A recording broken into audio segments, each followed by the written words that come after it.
Download aplikasi Tarbiyah Sunnah di handphone Anda. Tersedia di Google Play dan App Store.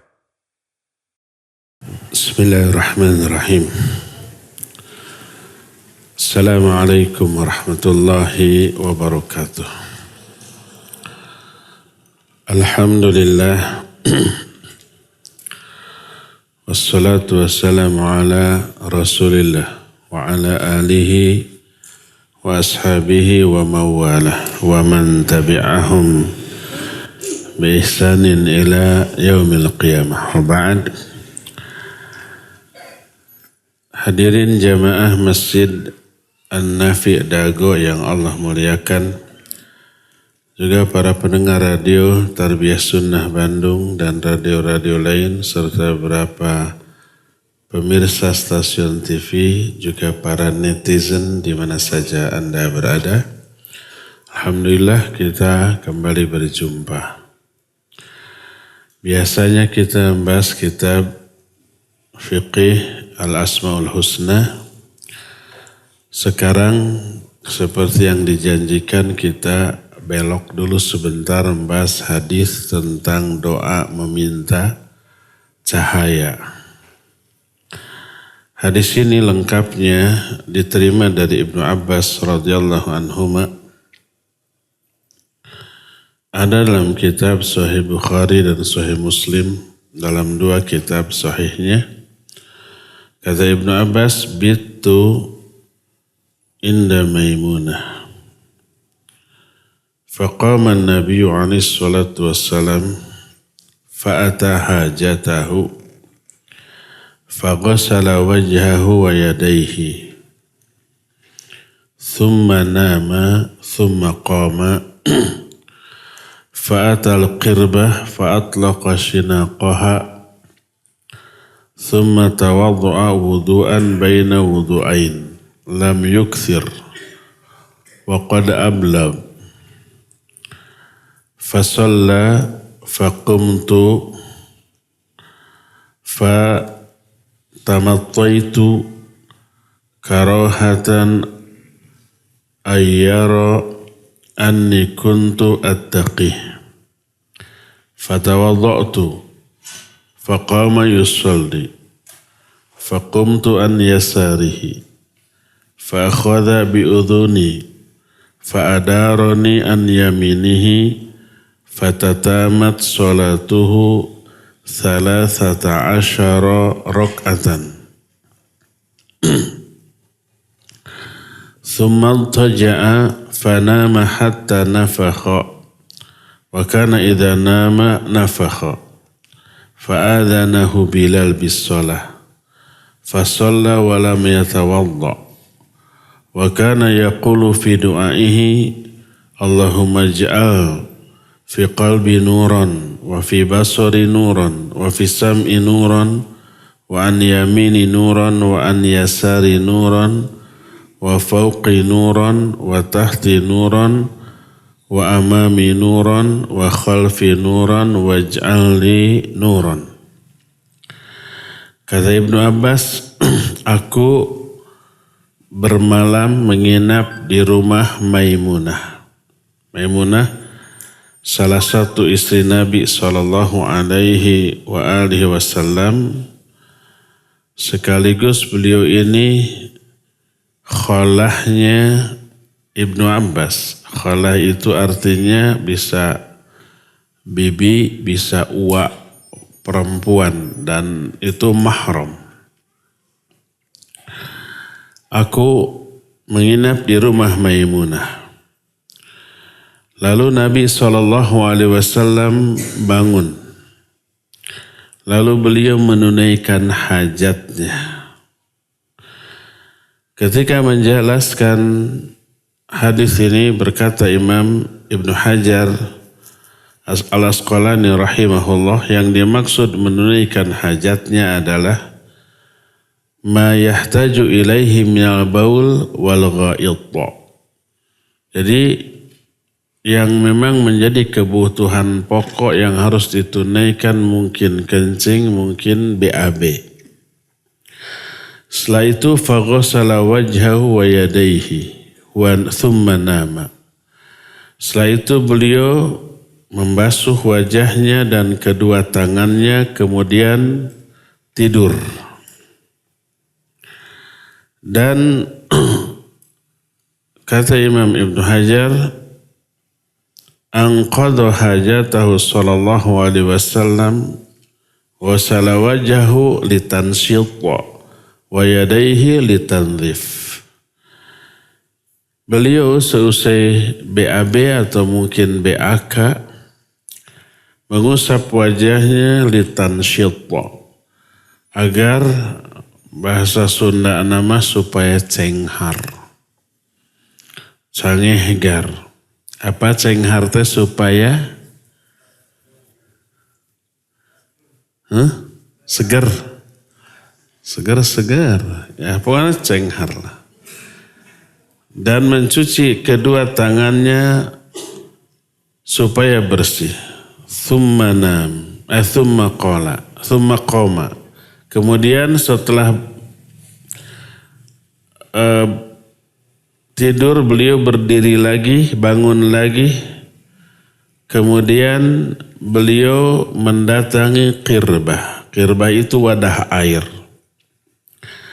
Kata Imam Ibnu Hajar, yakni anistaiqadhan Nabi sallallahu alaihi wasallam min naumihi qasadal qirbah. Beliau bangun dari tidurnya lalu mendatangi wadah air.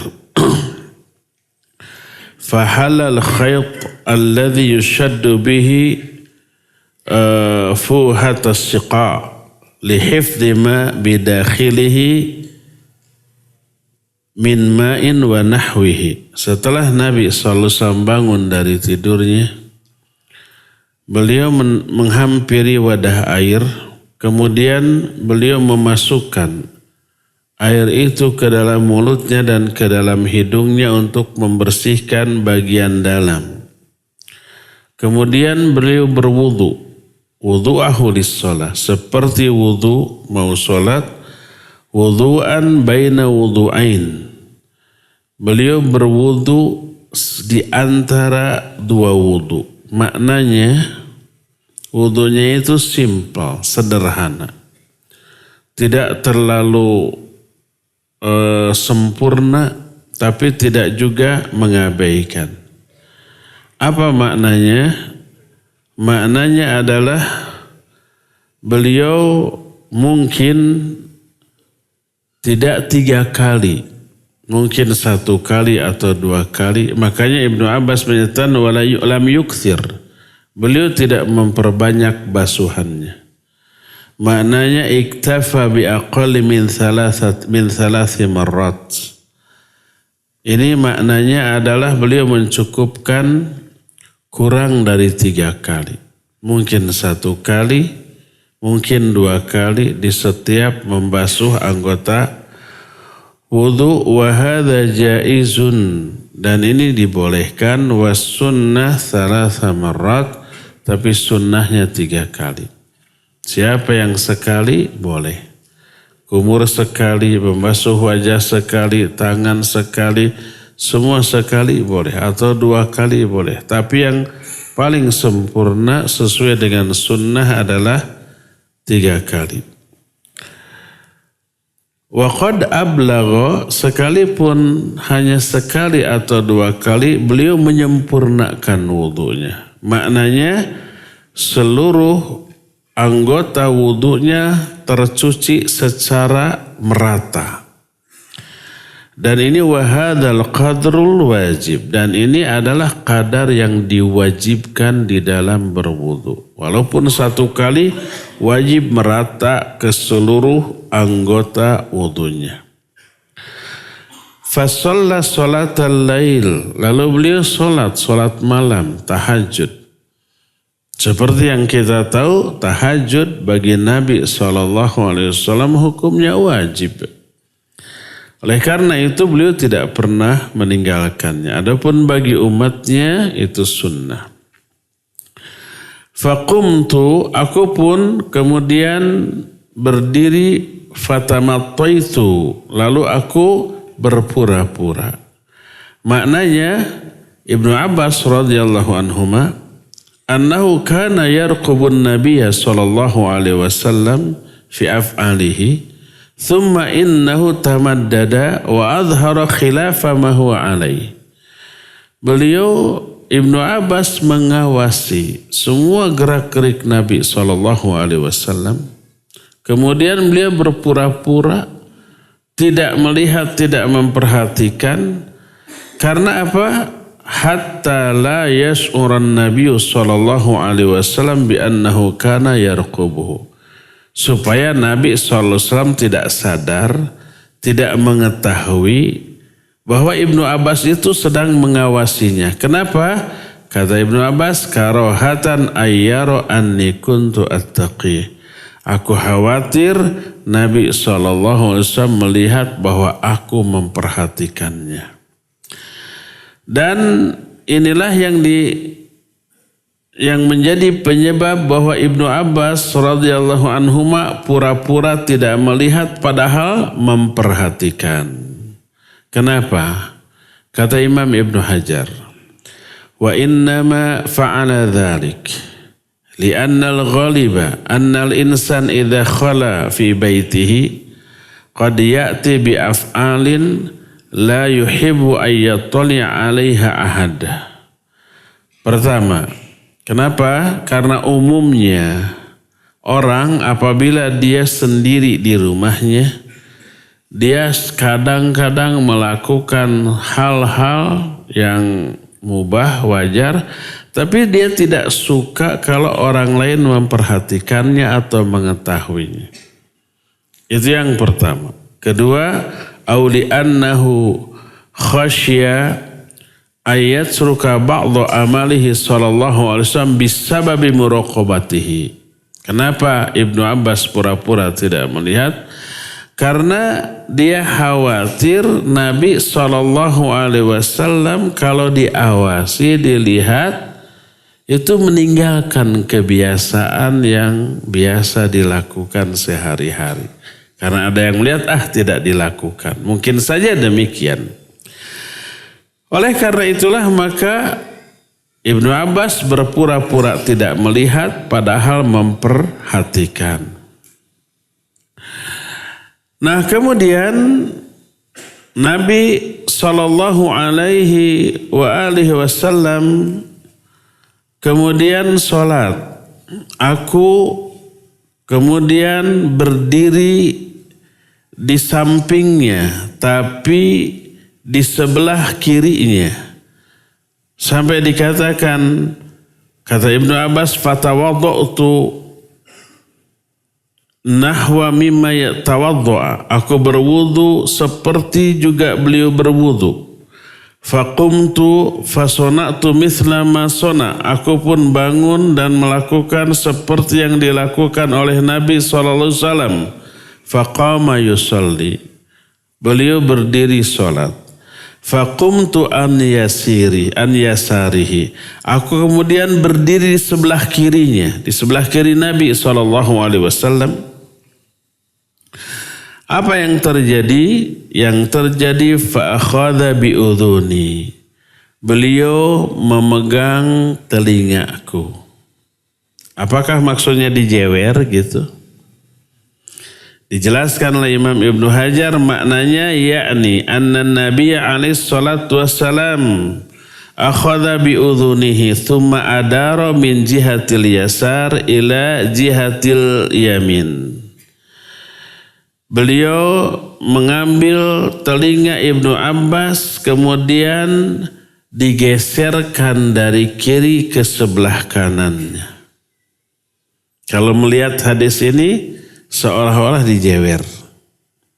Tapi di dalam riwayat lain disebutkan fawadha Rasul sallallahu alaihi wasallam yadahul yumna ala ra'si. Nabi SAW meletakkan tangan kanannya di atas kepalaku.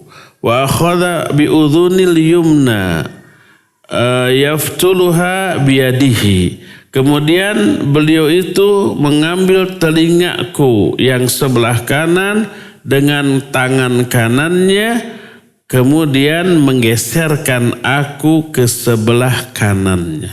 Digeser. supaya berdiri di sebelah kanan bukan di sebelah kiri. Inilah yang dilakukan oleh Nabi alaihi salatu wassalam. Kenapa demikian? Berkata Imam Ibnu Hajar rahimahullah, li'annaha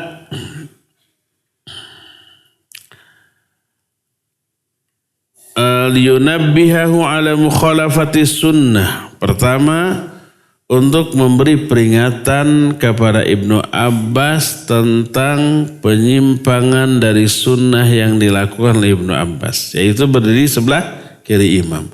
Ini menyimpang dari sunnah kalau sholatnya berdua. Yang sunnahnya sebelah kanan dan sejajar. Umumnya orang kalau sholat berdua imam agak maju dikit ya. Ini mukhalafah dengan sunnah.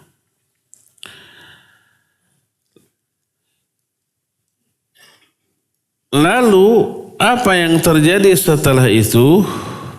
Kata Ibnu Abbas radhiyallahu anhuma, kata beliau,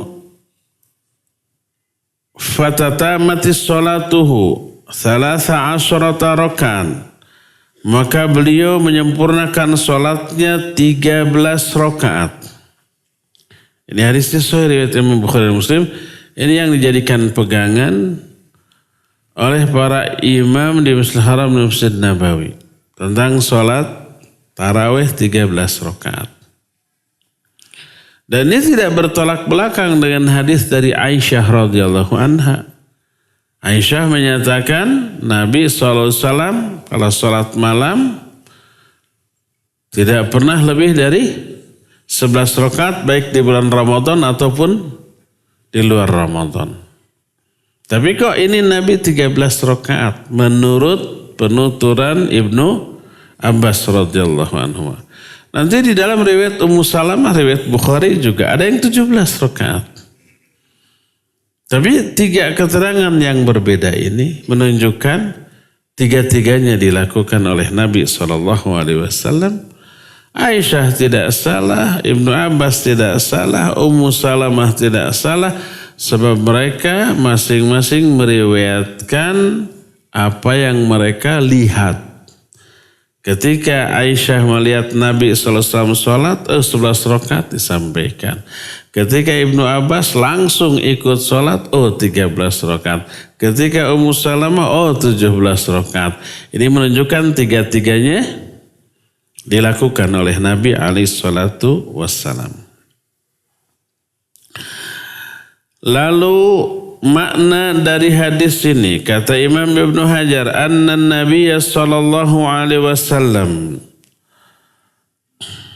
sallat tilkal laylah 13 raka'an ma'a rak'atin wahidatin fil witr. Beliau melakukan sholat malam itu 13 rakaat dan 1 rakaat dengan witir, yufassilu baina kulli rak'atain bisalam. Beliau memisahkan setiap rakaat, setiap 2 rakaat dengan 1 salam. Sebagaimana riwayat Imam Bukhari, yusallimu min kulli rak'atain.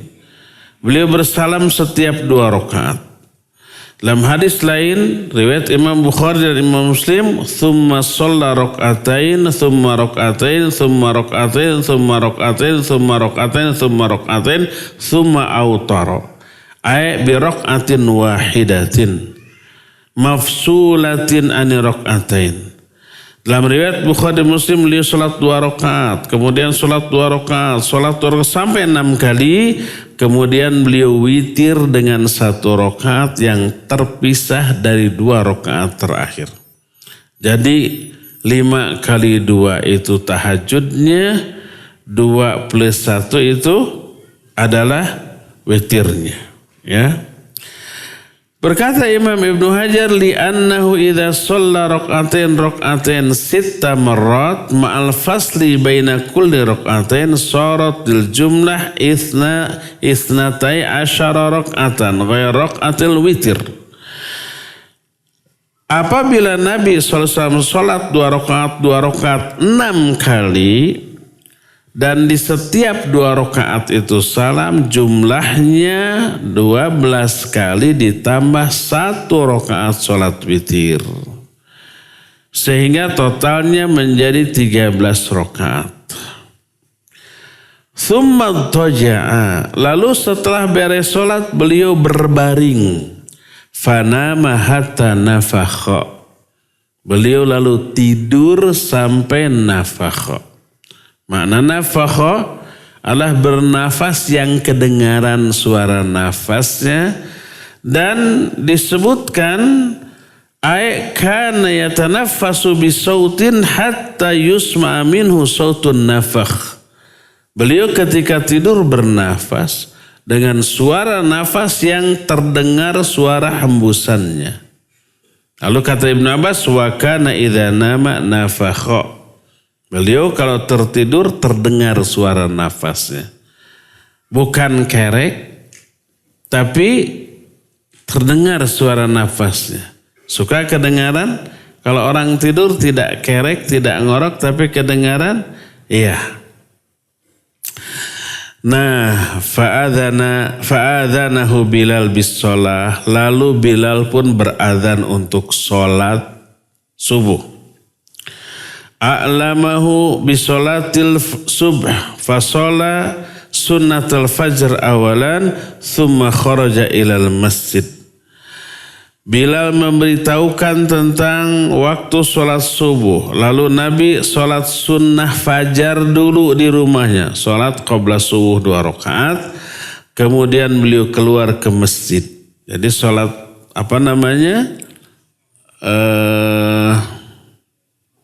qoblanya di rumahnya. Fasholat subha bil jamaah. Lalu beliau melakukan sholat subuh berjamaah. Tidak diceritakan beliau sholat tahiyatul masjid. Di dalam hadis dari Ibnu Abbas ini, apakah tidak bertolak belakang dengan ucapan beliau, idza dakhala ahadakumul masjid fala yajlisanna hatta yusalli rak'atain. Kalau salah seorang di antara kalian masuk masjid, janganlah duduk sebelum sholat 2 rakaat. Apakah ini tidak bertentangan dengan apa yang dilakukan oleh Nabi SAW? Tidak. Karena begitu beliau masuk ke masjid langsung qomat, langsung sholat 2 rakaat. Sholat subuh. Itu sudah teramalkan hadis itu. Jadi kalau kita masuk ke suatu masjid lalu melakukan sholat 2 rakaat. Baik itu syukrul wudhu atau qobla atau langsung sholat subuh karena sholat qabla subuhnya sudah ada di rumah, maka sudah mengamalkan hadis itu. Kecuali kalau umpamanya pas masuk masjid nggak ada sholat yang disyariatkan seperti jam segini umpamanya. Zuhur belum waktunya, duha tadi sudah kita masuk ke masjid untuk ikut kajian, maka sholat 2 rakaat itu yang kemudian disebut tahiyatul masjid. Adapun kalau pas masuk ke masjid, ada sholat sunnah yang disyariatkan, seperti qobla, kita mau zuhur nih, sudah adzan zuhur, sudah selesai adzan zuhur, kita masuk ke masjid langsung sholat 2 rakaat qobla zuhur, maka itu sudah mengamalkan hadis tadi. Janganlah duduk sebelum sholat 2 rakaat. Dan itu sudah dilakukan sholat 2 rakaat qabla zuhur. Jadi Nabi SAW sholat subuh berjamaah walam yatawadda. Beliau tidak berwudu lagi. Padahal tadi sudah tidur. Apakah batal? Berkata Imam Ibnu Hajar, balik tafabil wudu isabiq. Beliau mencukupkan dengan wudu untuk tahajud. Kenapa? Wa hadza min khasaisihi sallallahu alaihi wasallam. Ini kekhususan bagi Nabi SAW. Tidur beliau tidak membatalkan wudu. Adapun selain beliau batal wudunya. Kenapa? Li'annahu disebutkan anna naumahu la yanqudul wudu. Tidur beliau tidak membatalkan wudu. Kenapa? Li'anna ainaihi tanaman wa la yanamu qalbuhu. Karena kedua mata beliau tertidur tapi hati beliau tidak pernah tidur. Itu yang bedanya. Kalau kita mah negrek semuanya ya.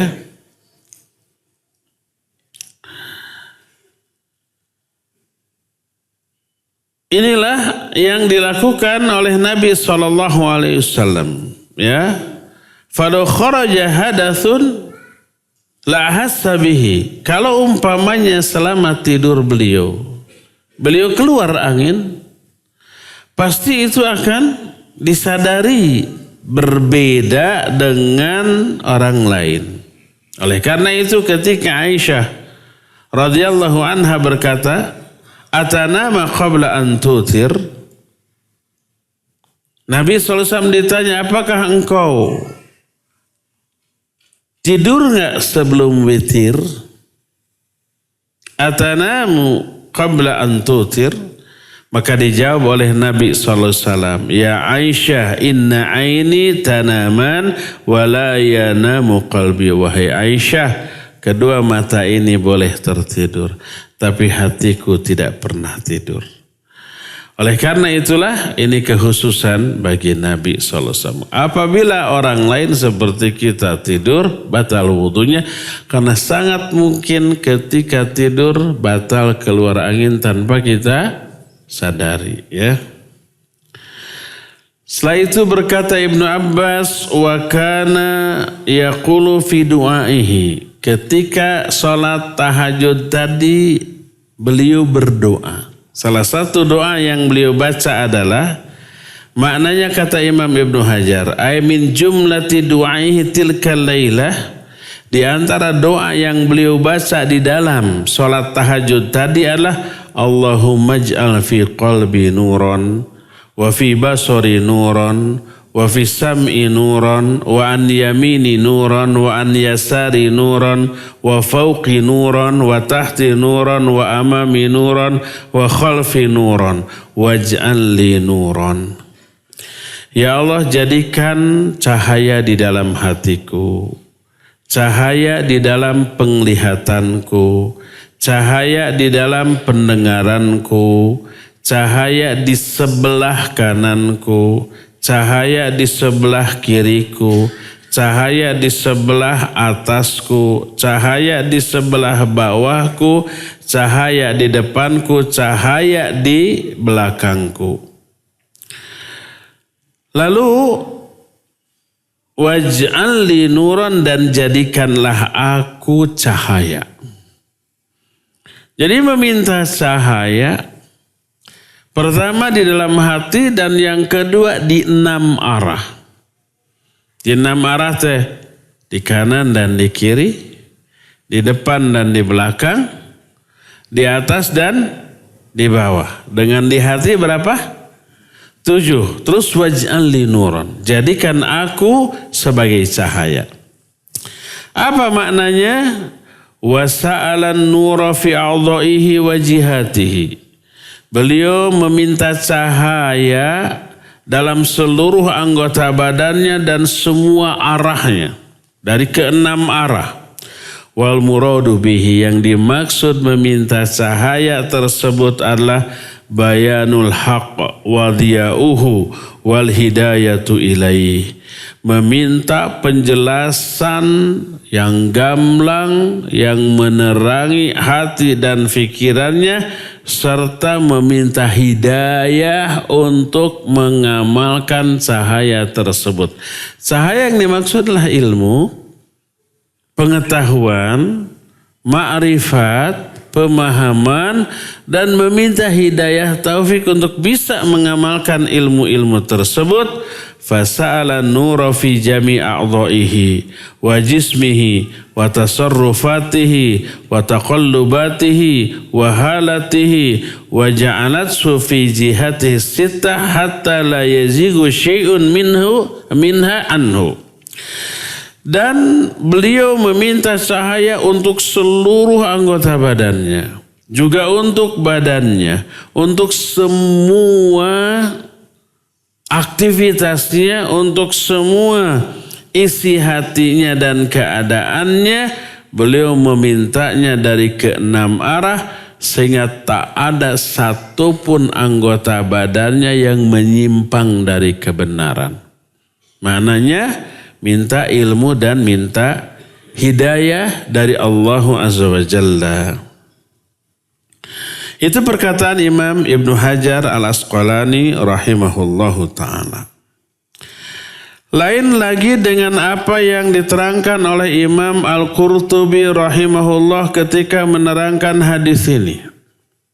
Berkata Imam Al-Qurtubi, hadhil anwarul lati da'a biha Rasul sallallahu alaihi wasallam yumkinu hamluha ala zahiriha fayakunu sa'ala Allah ta'ala ayyaj'ala lahu fi kulli 'adwin min a'dha'ihi nuran yastadhi'u bihi yaumal qiyamah fi tilka adh-dhulam huwa wa man tabi'ahu aw man sya'allahu minhum. Kata Imam Al-Qurtubi, cahaya yang diminta oleh Rasul SAW dalam doanya itu pertama bisa dimaknai cahaya secara zahir, cahaya nyata yang menerangi. Beliau meminta kepada Allah agar seluruh anggota badannya bercahaya yang menerangi jalan-jalan yang akan dilewatinya pada hari kiamat. Ketika di hari kiamat itu terjadi kegelapan. Kita sudah tahu salah satu keterangan pada hari kiamat yang kondisinya gelap adalah ketika menyeberang Sirat. Sudah kita terangkan. Maka Nabi SAW meminta seluruh anggota badannya bercahaya. Lalu menerangi jalan yang akan dilewatinya beserta orang-orang yang mengikutinya dan orang-orang yang dikehendaki oleh Allah untuk diberi cahaya. Itulah yang dimaksud dengan apa yang terdapat dalam salah satu ayat di dalam Al-Quran. Yauma yaqulu yauma taral mu'minina wal mu'minat yas'a nuruhum baina aydihim wa bi aymanihim. Pada hari kiamat nanti engkau melihat mukminin mukminat, cahayanya menerangi mereka di depan mereka dan di sebelah kanan mereka. Di ayat yang berikutnya itu masih surah apa? Surah Al-Hadid ya.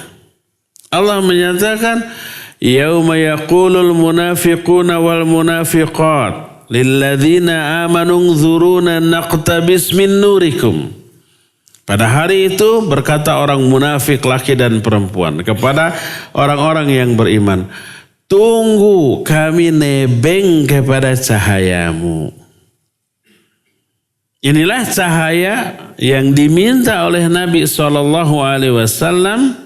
di dalam doa sholat tahajud tersebut, yaitu cahaya dengan makna yang sebenarnya, makna hakiki, tapi nanti pada hari kiamat. Ini yang pertama.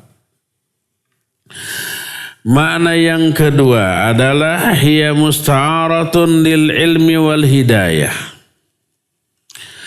Maksud cahaya di sini adalah disebut lafaz isti'arah. Isti'arah itu kata-kata pinjaman untuk menjelaskan ilmu dan hidayah. Yang dimaksud dengan ya Allah jadikan cahaya di dalam hatiku, maksudnya ilmu dan hidayah. Sebagaimana firman Allah Azza wa Jalla dalam Al-Quran, wa ja'alna lahu nuran yamshi bihi finnas. Allah menjadikan cahaya bagi dia dengan Al-Quran. Al-Quran itu ilmu. Al-Quran itu hidayah berupa ilmu yang menerangi dia ketika berjalan di tengah-tengah manusia. Dan kata Imam Al-Qurtubi, wa tahqiq fi ma'nahu anna nura mudhiru ma nusiba ilaihi wa huwa yakhtalifu bihasbihi fa nurus sam'i mudhiru lil masmu'at wa nurul basar kasiful lil mubsirat wa nurul qalbi kasifun anil ma'lumat wa nurul jawarih ma yabdu 'alaiha min a'malit ta'at.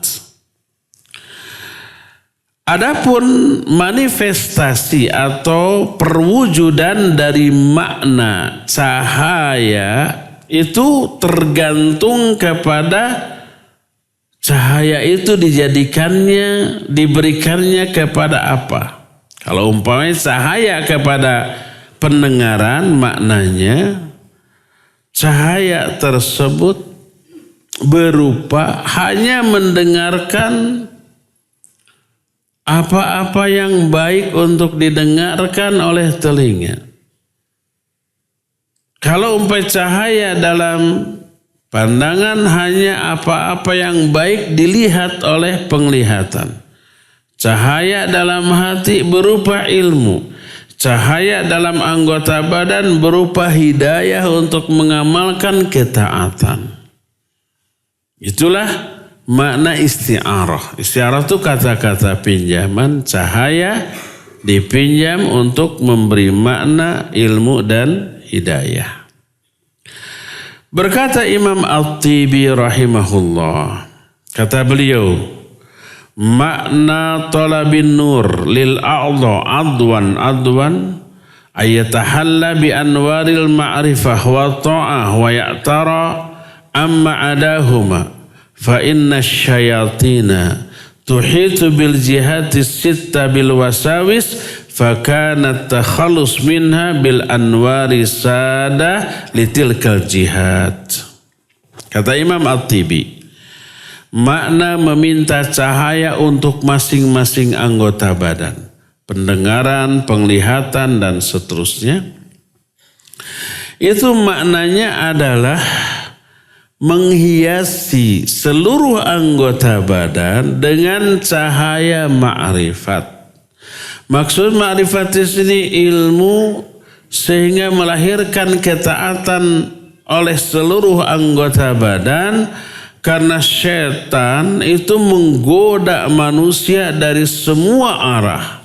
Maka solusi yang bisa membentengi diri dari godaan setan itu adalah dengan cahaya dari semua arah untuk seluruh anggota badan.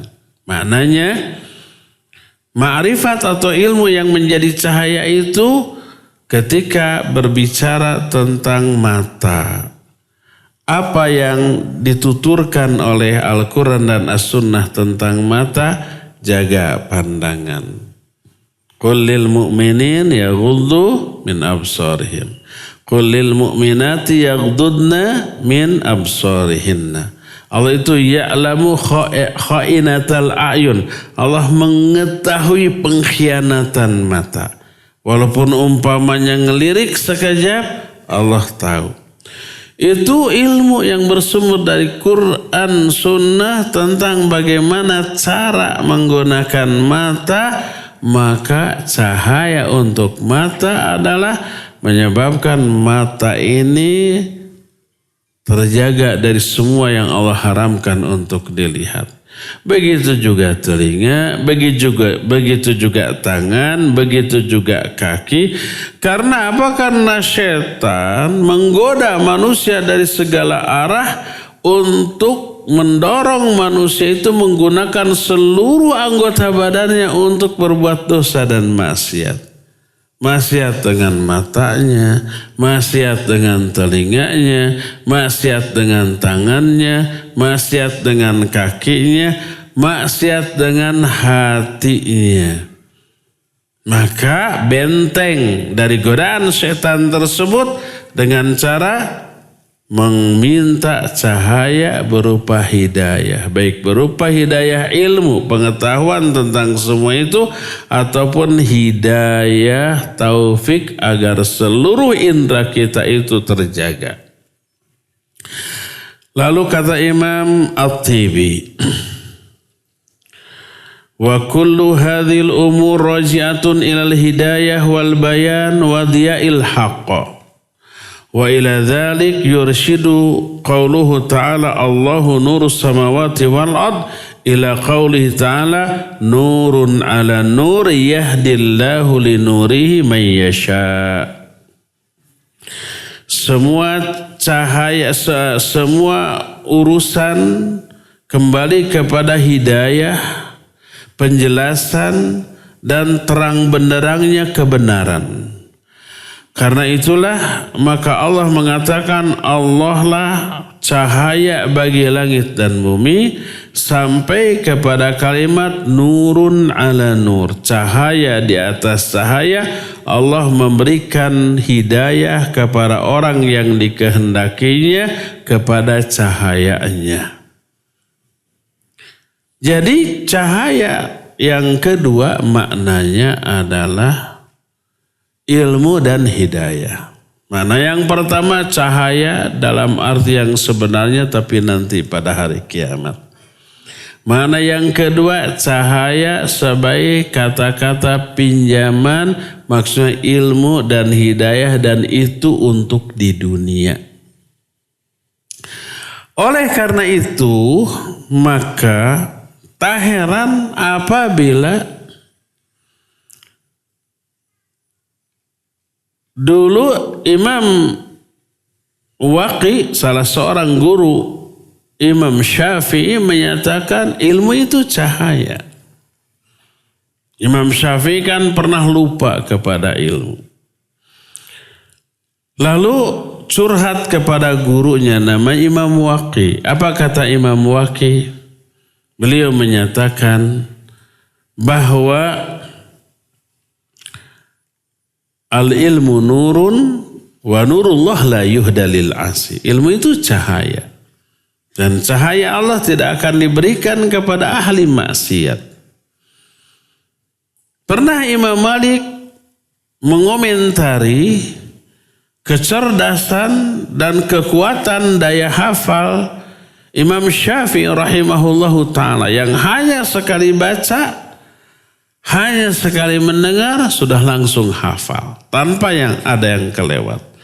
Melihat itu berkata Al-Imam Malik kepada Imam Syafi'i, inni ra'ait anna Allah qad ja'ala fi qalbika nuran fala tutfihu bidhulumatil ma'siyah. Aku melihat bahwa Allah telah menjadikan cahaya di dalam hatimu, maka janganlah engkau padamkan cahaya tersebut dengan gelapnya kemaksiatan. Inilah makna cahaya yang dijelaskan dalam doa Nabi SAW. Jadi kesimpulannya ada dua makna cahaya. Cahaya yang pertama apa? Cahaya dengan makna yang sebenarnya, yaitu yang menyinari jalan yang akan kita lalui. Di mana?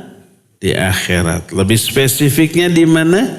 Ketika menyeberang sirat. Terang atau redupnya cahaya kita pada hari kiamat bergantung kepada terang atau redupnya cahaya ilmu dan hidayah yang kita raih selama di dunia. Kalau kita nanti ingin terang benderang cahaya di akhirat, terang benderangkanlah ilmu dan hidayah ketika kita hidup di dunia. Ya, cari ilmu terus, belajar ilmu terus, lalu aplikasikan, amalkan. Itulah cahaya bagi kehidupan jalan hidup kita di dunia, dan kelak itu akan menerangi jalan-jalan kita di akhirat. Dari hadis tadi, hadis Ibnu Abbas tadi, riwayat Bukhari dan Muslim, ada beberapa faidah yang luar biasa. Ini diterangkan oleh Imam Ibnu Hajar Al-Asqalani rahimahullah. Min fawaidil hadis, di antara faidah hadis ini adalah jawazun ayyabita ar-rajulu inda khalatihi aw amatihi aw ghairihima minal maharim wa in kana dha zawjin idza ulima min dzalika ridha sahibil bait. Pertama, dari hadis tadi kita dapat faidah bolehnya seorang laki-laki menginap di rumah bibinya atau uaknya yang perempuan atau perempuan mana saja yang menjadi mahram baginya. Di rumah adiknya, di rumah kakaknya, di rumah keponakannya, di rumah suannya, suan juga keponakan. Kalau anak kakak disebut alo dalam bahasa Sundanya, anak kakak. Si alo nyebut ke kita apa? Paman atau om atau emang. Kalau anak adik disebut suan dalam bahasa Sunda. Bahasa Indonesia mah keponakan we-nya. Suan tersebut nyebut ke kita apa? Ua, bude atau pade. Itu bedanya. Bahasa Indonesia tetap keponakan. Nah, boleh kita menginap di rumah perempuan yang menjadi mahram kita sekalipun itu perempuan sudah memiliki suami. Kalau itu adik berarti adik ipar, kalau itu kakak berarti suaminya kakak ipar, nggak masalah ya, dibolehkan dengan catatan pemilik rumah ridho. Adapun kalau umpamanya adik kitanya laki-laki, terus punya istri, istrinya itu mahram bukan? Adik ipar bukan. Maka jangan nginep di sana ya. Kedua, annahu sallallahu alaihi basharun ya'kulu wa yashrabu wa yataghawwatu wa yanam wa yanfukhu fi naumihi. Fadalla dhalika ala annahu sallallahu alaihi wasallam laisa lahu syai'un min khasa'isil uluhiyah awir rububiyah. Wa qad qala an nafsihi sallallahu alaihi wasallam innama ana basyarum mislukum ansa kama tansawun. Kedua, hadis ini menjelaskan bahwa Rasulullah SAW itu manusia biasa. Beliau makan, beliau minum, beliau BAB, BAK, BK dan seterusnya. Beliau tidur, beliau juga bernafas ketika tidurnya. Dan ini menunjukkan bahwa beliau tidak memiliki hak uluhiyah ataupun rububiyah, tidak memiliki kemampuan di alam ini untuk mengatur kehidupan manusia, mendatangkan manfaat atau madarat, tidak. Beliau seperti manusia pada umumnya, dan ini dikuatkan oleh ucapan beliau, innama ana basyarum mislukum ansa kama tansawun. Aku ini hanya manusia seperti kalian. Aku suka lupa seperti juga kalian suka lupa. Bahkan jangankan dalam urusan dunia, dalam urusan ibadah juga beliau suka lupa. Pernah beliau salah jumlah rakaat? Pernah, ya. Yang 4 dijadikan 2 gitu, pernah. Atau lupa ketika membaca ayat dalam sholat, lupa. Beliau tertegun dulu, kemudian ruku setelah itu, ya. Nah, tapi dari sifat lupanya sebagai manusia biasa sampai lupa dalam ibadah, sempurnalah agama ini bagi manusia yang suka lupa. Dari lupanya beliau ketika sholat lahir syariat sujud sahwi, ya enggak? Coba andai Nabi SAW tidak pernah lupa dalam sholat, nggak akan ada syariat sujud sahwinya. Nabinya tidak pernah lupa, kitanya pelupa. Bakal bingung gak tuh? Aduh tadi itu tahiyat awal kelewat. Kumaha ya? Bingung gak? Bingung. Tapi begitu tahu Nabi pernah lupa kemudian diganti dengan sujud sahwi. Tenang. Ada sujud sahwi. Salatnya sempurna. Ya. Inilah faedah kedua. Ketiga. Istihbabu wudu'il insan li nafsihi bi ghairi isti'anah. Liqauli sallallahu alaihi wasallam fatlaqa shina'al qirbah thumma tawaddu'a. Wal isti'anatu jaizah li ahaditsin ukhra. Hadis ini menjelaskan sunnahnya seseorang wudu tanpa meminta bantuan. Ibnu Abbas ada, tapi Nabi SAW tidak minta bantuan, tolong kucurkan air untuk saya wudu. Tidak. Beliau melakukan itu sendiri. Datang ke wadah air kemudian berwudu sendiri. Meminta pertolongan kepada orang dalam perkara yang orang itu mampu memberikan pertolongan yang diminta boleh. Tapi lebih utama dia melakukan sendiri. Sampai kata Nabi SAW, kalau seseorang di antara kalian naik kuda, lalu pecutnya jatuh, hendaklah dia turun dan mengambil sendiri. Walaupun ada orang di bawah, tidak, tolong ambilkan. Teari turun gitu ya. Teari itu apa tuh? Malas turun gitu. Keempat. Anna ghusla a'dha'il wudu aqal min 3 marrat majziyun lakin bisyarat al-isbagh wa sunnah 3 ghusalat. Hadis ini pun menjelaskan mencuci anggota wudu kurang dari 3 kali dibolehkan dengan syarat sempurna. Maksudnya seluruh anggota wudunya terbasuh, tidak ada yang terlewat walau hanya 1 titik, tapi yang lebih sesuai dengan sunnah adalah 3 kali cucian. Ini cuci. Adapun kalau yang diusap cukup sekali. Apa anggota wudu yang diusap? 2, yaitu kepala dan telinga. Ada lagi kaki.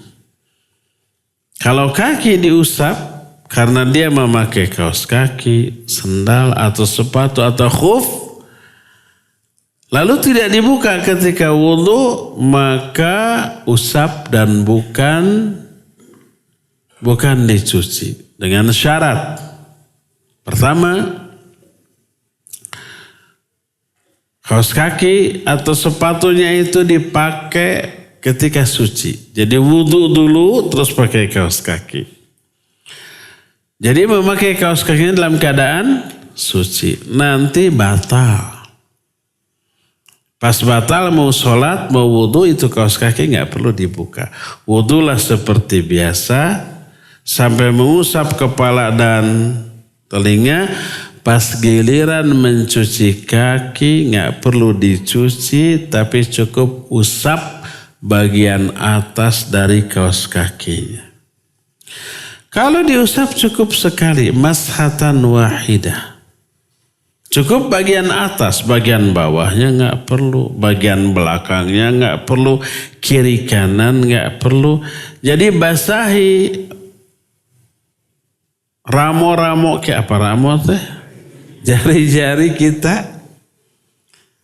Lalu usapkan kelima ujung jari ini ke kaos kaki, mulai dari jari kaki sampai ke pangkal kaki, batang pangkal kaki. Udah, sudah. Sekali kanan dengan kanan, kiri dengan kiri, sudah. Mashatan wahidatan. Cukup 1 kali. Kalau dicuci 3 kali, kalau diusap cukup 1 kali. Sudah. Nah ini saya praktekkan, saya pakai kaos kaki, lihat ya, Ahwat lihat. Tuh gitu udah. Kelihatan kan? Oh ada penghalang. Gitulah pokoknya ya. Kanan dengan kanan, kiri dengan kiri. Basahi, usapkan, Basahi ucapkan sudah, bagian atasnya saja. Kiri kanan belakang bawah nggak perlu ya. Kelima, makana Ali bin Abbas radhiyallahu anhu minal hirsi 'alal khair wa ta'allumil ilmi wal iqtida' bihi sallallahu alaihi wasallam wal iqtibas minhu wa hifdhi af'alihi wa aqwalihi min sighrihi.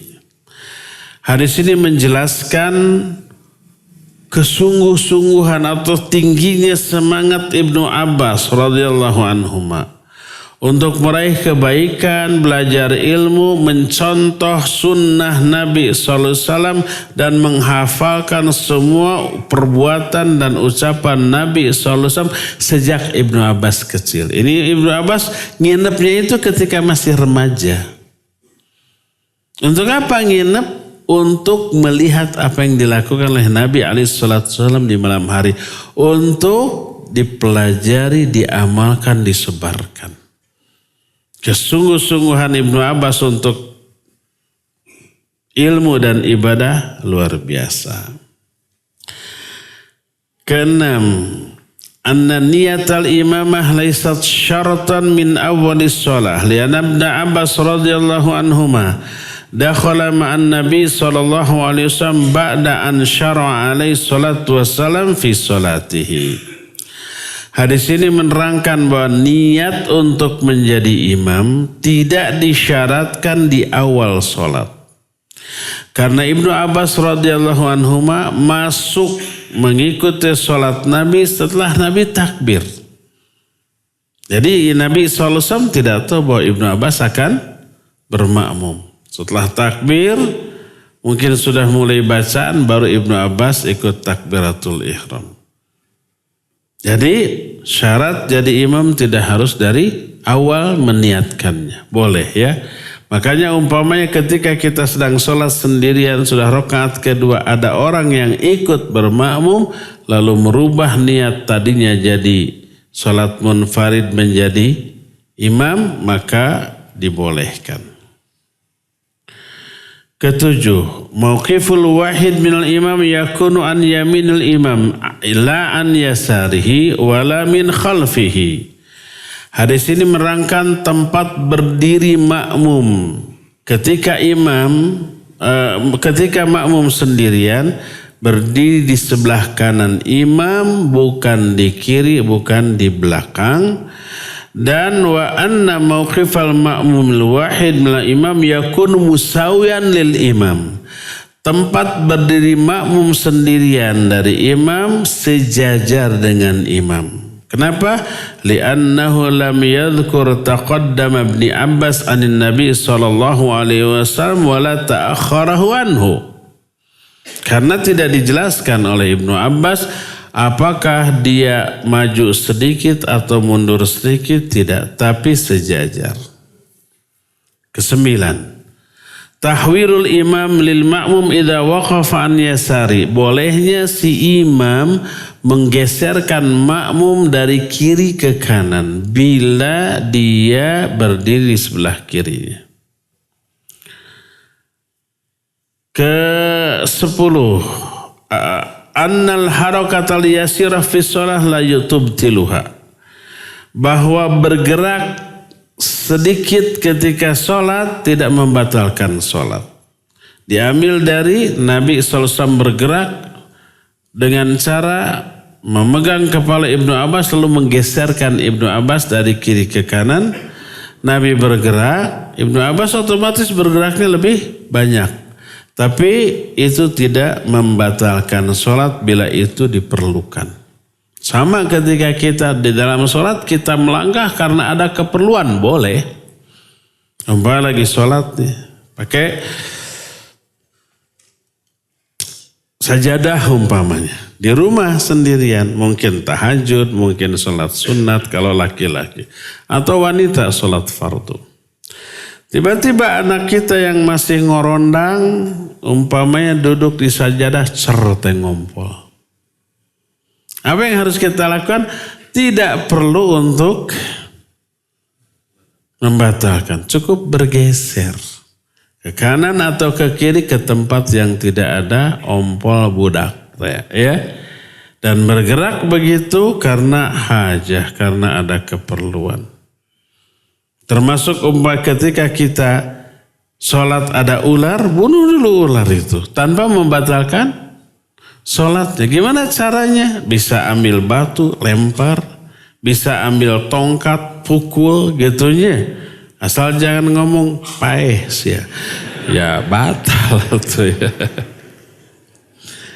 Dan tidak membelakangi kiblat. Kalau ada hajah boleh. Termasuk kata Imam Malik, apabila seseorang sedang sholat berjamaah tapi masbuk, begitu imam salam, orang yang di depan kita bubar, padahal kita butuh sutrah, boleh melangkah ke depan, ke belakang, ke kiri atau ke kanan untuk mencari sutrah. Karena sholat menghadap sutrah hukumnya wajib berdasarkan pendapat yang lebih kuat, karena sutrah itu hak Allah atas hambanya di dalam sholat. Berkata Rasul SAW, la tusallu illa ila sutrah. Janganlah kalian sholat kecuali dengan menghadap sutrah. Itu hak Allah yang harus ditunaikan oleh hamba-hambanya ketika sholat.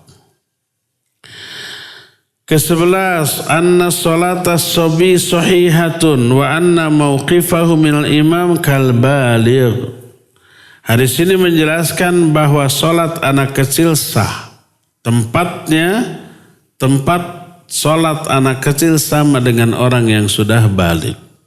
Ini Ibnu Abbas saat itu belum balik tapi ikut sholat.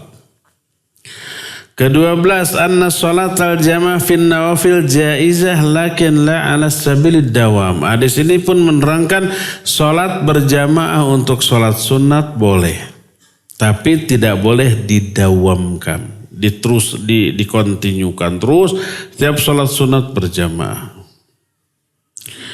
Ke-13, anna tahajjudan Nabi SAW minal lail 13 raka'ah. Hadis ini pun menjelaskan bahwa sholat tahajud Nabi SAW itu 13 rakaat. Boleh 11 rakaat sebagaimana hadis Aisyah. Boleh 17 rakaat sebagaimana keterangan dari Ummu Salamah. Boleh lebih dari itu. Kalau kurang, boleh tidak berdosa, cuma pahalanya juga tentu saja kurang juga. Ke-14, afdolnya baik sholat witir atau sholat sunnah lainnya, setiap 2 rakaat sebaiknya salam. Baik umpamanya sholat sunnah di malam hari ataupun sholat sunnah di siang hari.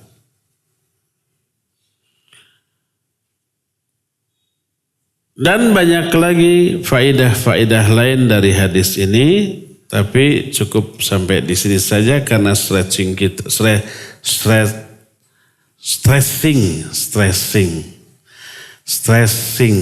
kita hanya pada syarah hadis tentang makna cahaya di dalam doa ya. Kita masih punya sisa waktu beberapa menit, kalau ada pertanyaan dipersilakan. Wa sallallahu ala nabiyina Muhammadin wa ala alihi wa ashabihi wasallam. Bismillahirrahmanirrahim. Ustaz tadi dijelaskan tentang doanya Rasulullah SAW pada saat salat, tapi tidak dijelaskan waktu Rasulullah SAW berdoa di kapan. Itu yang ingin ditanyakan Ustaz. Terima kasih. Iya. Kapan doa ini dibaca? Allahumma ij'al fi qalbi nuran wa fi sam'i nuran. Kapan ini dibaca? Yang jelas dalam sholat tahajud. Dalam riwayat lain, hadis ini doa ini dibaca ketika dari rumah menuju masjid. Ini menunjukkan dua-duanya. Boleh dari rumah menuju masjid baca doa ini. Ya Allahumma ij'al fi qalbi nuran wa fi sam'i nuran dan seterusnya. Boleh juga di dalam tahajud. Kapan dalam tahajud? Dalam riwayat dari Syu'bah disebut wa yaqulu fi sujudihi. Beliau berdoa dalam sujudnya Allahumma ij'al fi qalbi nuran. Ini dalam sujudnya. Tapi jangan lupakan doa Subhana rabbiyal azimnya terlebih dahulu. Minimal 3 kali. Setelah itu baru ditambah dengan doa ini. Jangan sampai saking semangatnya begitu sujud langsung doa ini dengan meninggalkan Subhana rabbiyal a'la. Apa tadi Pak? Apa? Iya, terdengarlah Ibnu Abbas radhiyallahu anhu. Karena apa? Karena dekat. Ketika sujud bareng kan sejajar, terdengar oleh Ibnu Abbas. Makanya Ibnu Abbas menghafalkannya. Assalamualaikum warahmatullahi wabarakatuh. Assalamualaikum warahmatullahi Izin bertanya Pak Ustadz, di riwayat yang lain yang tercantum di buku Fikih Akmalul Husna, doa tersebut tidak ada depan dan belakangnya. Apa itu bisa diamalkan Pak Ustadz? Cuman yamini wa shimali wa min fawqi. Iya. Riwayat ini banyak dengan susunan yang berbeda-beda. Diterima dari beberapa sahabat yang juga berbeda. Dalam Hisnul Muslim tidak ada wa amami nuran wa khalfi nuran. Ya. Pertama dianalisa oleh para ulama ahli hadis. Sebagian ulama yang meriwayatkan ada yang terlewat menyebut 1-2 kata karena kekurangan hafalan dia terhadap hadis yang diriwayatkannya. Tapi yang barusan dijelaskan adalah hadis yang valid riwayat Imam Bukhari, Imam Muslim yang seluruh rijalnya thiqat, terpercaya dari aspek hafalan, ya, dan diterima dari Ibnu Abbas radhiyallahu anhuma, memuat seluruh arah secara lengkap, depan, belakang, kanan, kiri, atas dan bawah, 6 arah. Plus ada 2 lagi, jadikan cahaya dalam hatiku, dan yang satu lagi jadikan aku sebagai cahaya, ya. Jadi lebih baik bacalah yang lebih valid dari segala segi dibanding yang lainnya. Ini lebih valid karena riwayat Bukhari dan Muslim diterima dari Ibnu Abbas yang langsung mendengar ini dari Rasulullah SAW. Isinya lebih lengkap, termasuk depan dan belakang. Wallahu a'lam. Bolehkah kita bangun jam 4 subuh lalu tahajud, tobat, witir sambil menunggu waktu subuh? Cuma setengah jam masa cukup? Yang hanya berapa menit lagi? Waktu yang tepat untuk tahajud itu kalau di Indonesia jam berapa? Dan kalau sedang sholat bolehkah kita membayangkan cahaya agar tidak banyak pikiran yang mengaus saat kita khusyuk? Ya, pertama, sebaik-baik sholat tahajud sepertiga akhir malam. Gimana menghitungnya? Lihat aja jadwal kapan terbit, kapan terbenam. Umpamanya biar gampang. Terbenam jam 6, nanti terbit jam 6. 12 jam kan? 12 jam. Ya 12 jam ya. Bagi 3. 12 bagi 3 berapa? 4 jam. Berarti 4 jam sebelum jam 6 itu sepertiga akhir malam. Jam berapa? Jam 2. Itu sebaik-baik waktu untuk tahajud. Seusai sholat ada jeda sebelum subuh untuk berbaring sebagaimana Nabi SAW. Tadi disebutkan setelah selesai sholat beliau tidur. Sampai terdengar suara nafasnya.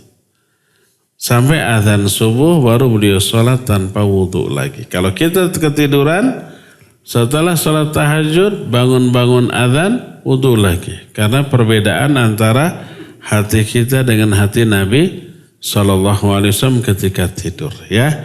Itu yang terbaik sekitar jam 2, ya. Jam berapa sholat tahajud itu sudah. Kalau saya kesiangan dan bangun 15 menit sebelum azan subuh masih boleh tahajud? Boleh. Tapi sebaik-baik sholat malam adalah sholat witir. Jadi sholat malam ada 2, tahajud dan witir. Kalau bisa lakukan dua-duanya, lakukan. Kalau umpama kita kesiangan bangun, 10 menit sebelum azan subuh baru bangun, belum wudhu, belum gosok gigi, tinggal 5 menit, dan tidak memungkinkan tahajud, lebih baik minimal 1 rakaat witir. Salat witir lebih utama daripada salat tahajud. Tapi kalau kita memungkinkan 2 rakaat tahajud 1 witir, boleh. Ya, mana saja yang lebih keburu. Saya membiasakan witir setelah isya. Lebih afdal mana, salat witir setelah salat isya atau pas salat tahajud? Dua-duanya boleh, tergantung kemampuan kita. Kalau kita khawatir kebablasan sampai subuh, lebih baik witir sebelum tidur. Tapi kalau kita yakin, saya mah sudah terbiasa. Mau tahajud mau tidak, jam segitu mah tetap bangun. Dah beser sayanya. Gitu umpamanya. Jadi diyakini pasti bangun. Walaupun tidak diniatkan untuk tahajud, tapi minimal ke WC kencing. Sehingga bisa nanti witirnya ba'da tahajud, maka boleh diakhirkan ya.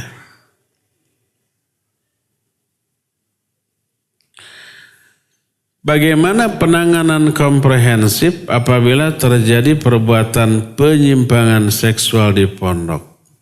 Penyimpangan seksual yang dimaksud menyangkut kegiatan LGBT. Ya, ini hampir semua pondok ada. Tidak hanya pondok yang umum, pondok sunnah juga ada ya. Nah, bagaimana caranya? Ya, pertama pengawasan dari semua pihak. Di setiap asrama ada musyrif ya. Kemudian ada kepala musyrifnya, ada mudirnya, ada ustadz-ustadznya ya. Termasuk ada satpamnya, security. Bila perlu pasang CCTV di asramanya ya. Nah, jadi itu yang pertama, pengawasan langsung, waskat, pengawasan melekat. Kedua, pembinaan kepada semua pihak. Tidak hanya kepada santri, juga kepada muslim, bahkan kepada guru. Betapa banyaknya kasus pelecehan seksual LGBT dilakukan oleh guru, oleh ustadz.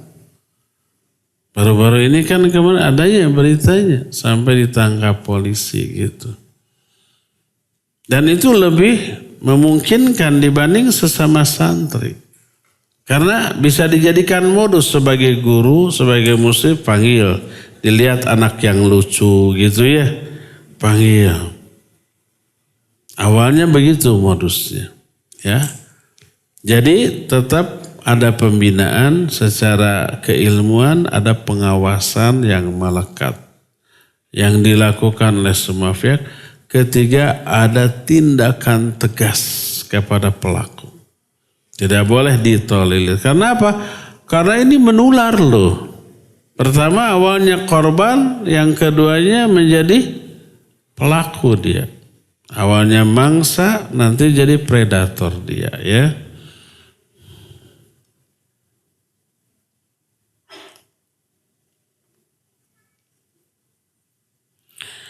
Saudara kandung anak akan berbisnis dengan sistem franchise. Tapi saudara anak harus bikin CV ke notaris. Di CV-nya harus ada direktur dan wakil direktur. Oh, bukan CV, CV. Bukan kurikulum vitae, CV. Di CV-nya harus ada direktur dan wakil direktur. Ya iya. Saudara mohon kepada anak agar menjadi wakilnya. Wanipiro gitu aja bilang. Sementara anak tahu modalnya itu dari gajinya sebagai waiter di kapal pesiar dan sebagian pinjaman riba. Kalau anak ditulis sebagai wakilnya, walau hanya formalitas, bagaimana hukumnya? Apakah anak juga ikut berdosa? Membikin usaha yang usahanya halal boleh saja. Walaupun modalnya campur antara yang haram dan yang halal, itu urusan si pemodal. Kita niatkan mengambil dari yang halalnya. Tidak semua gaji penghasilan dari kapal pesiar itu haram? Tidak. Ada yang haramnya ada yang halalnya ada. Gajinya halal. Tapi pekerjaannya yang sampingannya ada yang haram banyak. Niatkan ngambil dari yang halalnya.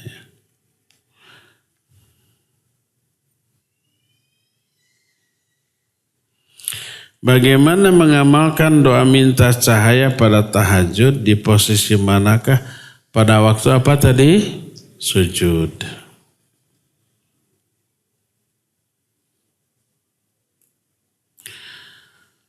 Untuk wudu ngusap sepatu atau kaos kaki tidak perlu dan kondisi tertentu, contoh safar. Apakah kalau di rumah boleh? Boleh. Cuma kalau yang mukim berlaku sehari semalam, kalau yang safar berlaku 3 hari 3 malam. Contoh, kita tidak kemana-mana, ada di rumah.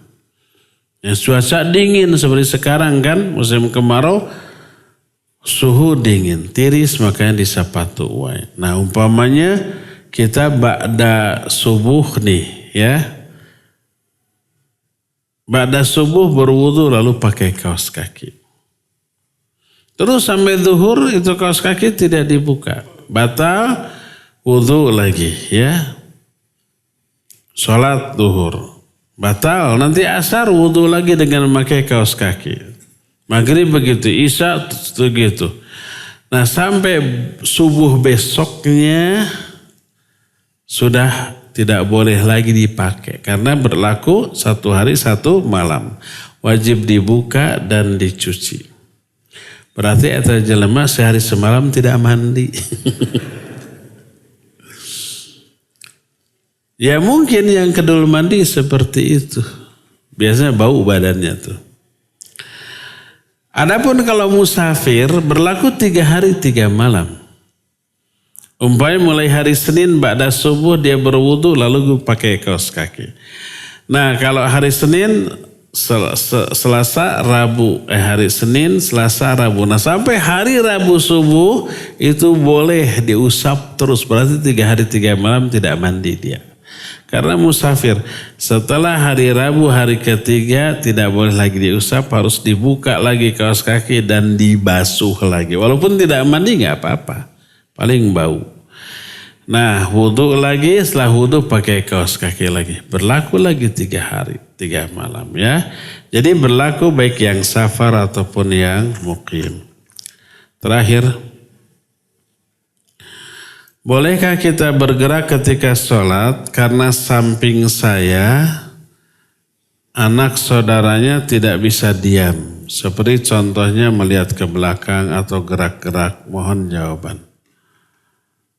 Jadi anaknya gerak-gerak, kita bergerak.